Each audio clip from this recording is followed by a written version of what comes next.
In fairness to the co-op, they have been still religiously meeting their financial obligations with us. Ang nahitabo lang sa ila is internal, no? Na sila internal issues na kailangan i-resolve. But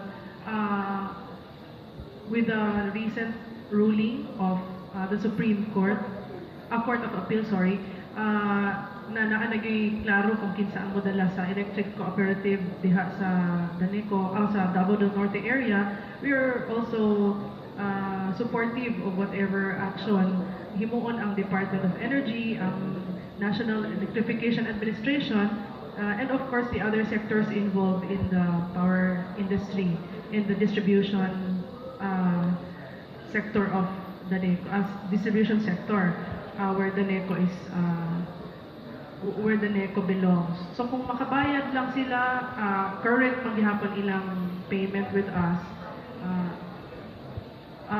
mag-support me kung unsa magani.